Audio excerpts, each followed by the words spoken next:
But what if Canelo shoves you again in this press conference? I'm gonna cry like a baby. Yeah. All right, thank you. The last fighters that you fought, they ain't on my level. I fought everybody.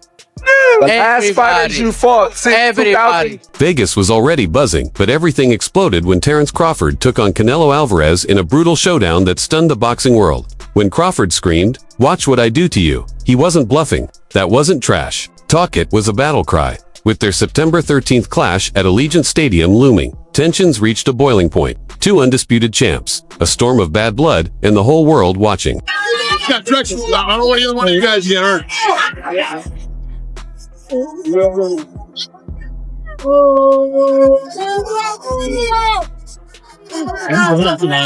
Thank you guys. There you go. Crawford isn't just big in boxing, he's a familiar face in MMA circles too. Thanks to his wrestling roots, he's often spotted training at the UFC Performance Institute, where fans line up for selfies. This crossover appeal only adds to the mystery as he gears up for what might be the toughest fight of his entire career. Crawford!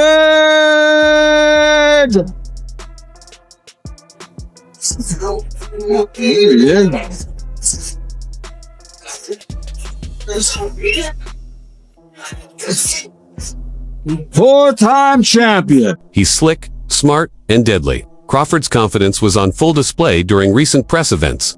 A master switch hitter with insane hand speed and reach, he adapts on the fly.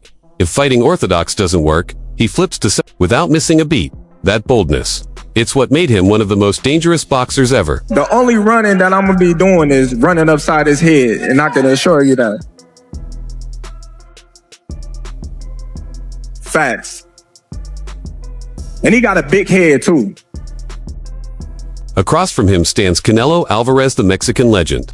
.com, calculated and cold as ice. He brushed off Crawford's threats and the intense New York face-off like it was nothing. That shove, just a reflex, he said. But Canelo didn't stop there. He questioned Crawford's courage and hinted that Turki Alalshik was behind the drama. Canelo believes respect matters until someone crosses the line. I always try to respect my opponents, and I think he don't did them because he really wanted to do. I think Turki Alalshik told him, "You need to do something," and he did. He did, and now before I respect his word because he say, "Oh, I'm not gonna let somebody to tell me what I need to do," and he did. So, but you know me. Just I respect everybody, but if you with me, so it's gonna be different. Behind the war of words, the business is booming. This mega fight is being powered by a superstar crew: Dana White, WWE's Nick Khan, and Saudi powerhouse Turkey, with the UFC stepping into boxing promotion for the first time under the TKO group. Dana is all in. He's hyped about the fighters and ready to help launch boxing into a brand new era. I've been a big fan of boxing since I was a kid. I wouldn't be sitting here today if it wasn't for boxing. For this to be the first boxing match that I'm involved in promoting is an absolute honor. Two of the greatest of all time and one of the biggest fights ever in the history of the sport. So very, very proud moment for me, and I've done a lot of things. Canelo welcomed Dana White's involvement, calling it a good move for the sport. He praised UFC fighters and said that teaming up with Dana brings real impact, not just for boxing, but for all of combat sports. You guys make us like look at we are competing, but no, I'm not. I always like Dana White. I like and I respect all the UFC fighters. And I think this we can show people if we are together, we can do big things. So I'm very glad to work with Dana White and obviously everybody involved in this big fight: Turki Alalshik, Netflix, Nick Khan, everybody. So I'm glad to go with this guy. So I always like him, and he knows. Promoter Eddie Hearn, however, had a different take. In an interview, he made it clear that Turki Alalshik is running the show. Hearn called Dana's role more symbolic, saying his American influence helps, but the real power moves are happening elsewhere. But the reality is the promoter of this fight is Turki Alalshik. You know, it doesn't matter when You know, whenever there's a Riyadh season event or a Ring Magazine event, all the decisions are made from His Excellency. I've been involved, you know, and you actually don't really get much of an opportunity to make any decisions because he makes them all for you. You know, everything down to the design of the promo, to the on-sale ticket dates, to the venue deal. I mean, they're financially bankrolling the event, so they're going to be making all the decisions. I think it's a good look to have Dana doing it. For Crawford, this fight isn't just another title defense, it's a legacy risk. Analyst Max Kellerman didn't hold back, comparing it to Marvin Hagler versus Roberto Duran in 1983. Duran moved up in weight like Crawford is now, and even though Hagler won, it was closer than people expected. The lesson, going up against a stronger, bigger champion can reshape your whole future. Sell this fight to a new fan. It's a bigger event than what I'm about to tell you, but it reminds me a lot of Marvin Hagler and Roberto Duran, which is largely forgotten among the four kings fights, as they say, but Duran was a lightweight. He was moving all the way up eventually to middleweight, where he was fighting who would have been, had there been a Ring Magazine championship at the time, but he was the undisputed, he was the man at middleweight, just like Canelo's the man at super middleweight. He's the champ. And Duran moved up from junior middle to middle, but he'd started it light, just like Crawford. And I remember I was a little kid, 8 years old, something, but heading into that fight, I'm thinking, Hagler's gonna kill him, he's too big. And Hagler was the best pound for pound in the whole. Crawford's chasing history. If he wins, he'll be the first male boxer to go undefeated across 3 weight classes, something only Claressa Shields has done in the women's game. But Canelo, he's calm and laser-focused. To him, this isn't about hype. It's about proving once again Crawford may be great, but he's not Canelo. Well, listen, I'll call Canelo out because, like I said, he's the last great fighter amongst the era that surpassed us. You know, the Floyd, the Pacquiao, the De La Hoya. We both came up in that era, and he was right there with those fighters, and he got the chance to fight the Miguel Cottos, the Floyd Mayweathers, and you know, the Kovalevs and Triple G's, and I wasn't able to get those mega fights, you know, so this is my mega fight, this is my moment, and that's the reason why I want to fight an all-time great like Canelo. Not everyone's impressed, though Oscar De La Hoya slammed the build-up, saying the fight is being soft-sold. He wasn't a fan of that photo showing Canelo and Crawford sharing a meal. To De La Hoya, real rivals don't do dinner. He wants old-school heat like Ali or Tyson, not champagne, and smiles. The ridiculous promotion of Canelo Crawford has given me lots of good ammunition. Ooh, first, let's take it back to last week when this photo was taken of Canelo and Crawford having dinner together. Like they're best friends. I love you, man. Like they were family friends. I mean, can you imagine Muhammad Ali or like Joe Frazier having dinner together? What? Can you imagine Mike Tyson and Mitch Green before a brawl? What? No boxing fan wants to see two fighters having dinner together. We could have a dinner on Wednesday night. We want bad. De La Hoya didn't stop at criticizing the promotion. He went after Dana White personally. He mocked White's media responses, calling him a Neanderthal and a walking billboard for affliction. According to De La Hoya, Dana dodges real questions and brings zero fire to the build-up. His biggest complaint, the fight's missing that raw tension, the emotion fans actually care about. It's all being polished up for the cameras. If it's in the evening, that means Dana White will have to choose whether to be present at the UFC Noche in Texas or the Allegiant Stadium in Las Vegas. And when confronted about his plans, Dana White simply chose to be the Neanderthal that he is, dodging the question and calling me a douchebag. I mean, it's ironic coming from the guy who's a walking billboard for affliction. I mean, we can all agree, if you look up the word douchebag in the dictionary, Dana White's photo pops. Despite mixed takes on the hype, there's one thing everyone agrees on: the fight itself will deliver. Legendary announcer Michael Buffer believes we won't see a slugfest, but a high-level chess match. He says timing, angles, and strategy will decide the outcome, not brute strength. Buffer also praised Dana's business sense, saying his involvement could help boost boxing's profile across new audiences. Michael, it's not a big fight unless you're announcing it. Canelo versus Crawford. How do you see that one going? I think it's going to be a close and interesting fight. Right. I think it's going to be a technical fight, not a power fight. Now, what do you think about Dana White promoting it? Do you think he's only proven himself to be one of the greatest promoters in the history of sports. So he's good for a good deal. He's good for boxing. Oh, yeah, he'll know what to do. Because some people like De La Hoya have been a little critical of him, but he has the Michael Buffer approval, obviously.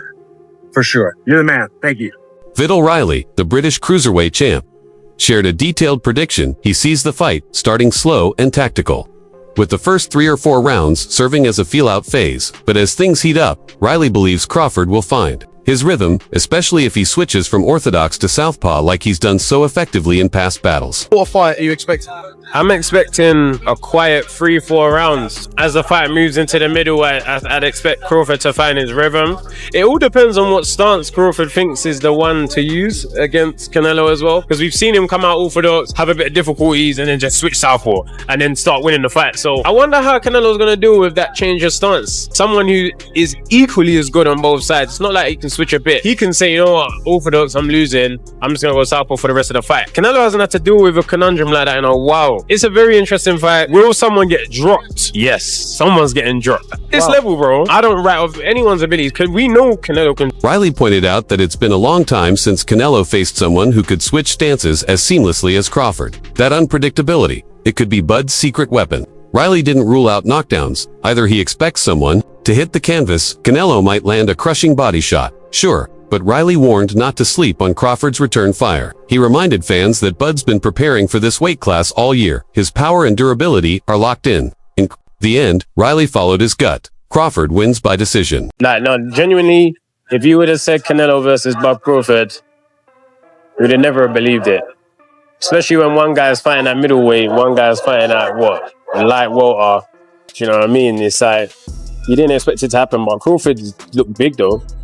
Taking the time out to put the weight on, and he's had like a year to prepare for this, so he could also bulk and be ready. So I'm interested to see, really more so, if Canelo can show us flashes of him in the past. If you haven't seen that Canelo in a while, he's had a few touches based on his level, how elite he is. He's had a few touches. This is not a touch. To crank the hype up even higher, Turki Alalshik and Dana White revealed something never done before at this level of boxing performance bonuses. That's right, fighters now have extra cash on the line. Just like in the UFC, it's a bold twist that adds real stakes to every punch thrown. Performance bonus that night is going to be over 6 figures. We're still talking about it. So, yeah, it's going to be a big number. Whoever wins the performance bonus of the night that night. They confirmed a huge bonus for a knockout, pushing fighters to go for the finish. Alalshik, a driving force behind Riyadh Season's rise as a boxing hotspot, made one thing clear: no more gimmick fights, only real, elite matchups. Crawford's last big test was against Sean Porter, and he passed with flying colors. But Canelo, he's a whole different beast, a natural super middleweight who's battled the likes of Golovkin, Bivol, and dominated 168. Crawford will need to take power shots and still execute his plan flawlessly. When asked about facing David Benavidez, Canelo said he preferred fighting Terence Crawford, not just for the challenge, but because a win over Crawford would look better on his record. And do you think fighting the 4-pound smaller king does more for your career than facing the bigger, menacing Mexican monster and David Benavidez? You can see the career of Terence Crawford Benavidez. Terence Crawford was undisputed champion in 2 weight classes, many championship fights. So he bring me something to that. One thing's for sure, fans are in for a wild ride. All 4 super middleweight belts are up for grabs, and legacies hang in the balance. Crawford is chasing history as the first male, undisputed champ in 3 weight classes. Canelo, he wants to prove that no one moving up can survive at his level. Beneath all the showbiz, this is a fight for greatness. No one's blinking. Carl Froch even stoked the fire more, saying this could genuinely be Canelo's downfall. He thinks a Crawford win wouldn't be a massive upset. Many insiders believe Bud has what it takes. Froch praised Crawford's mental toughness and high fight IQ, but also warned that Canelo's ring experience is unmatched. That's what makes this fight so dangerous and so exciting. The last fighters that you fought, they ain't on my level. And I fought everybody.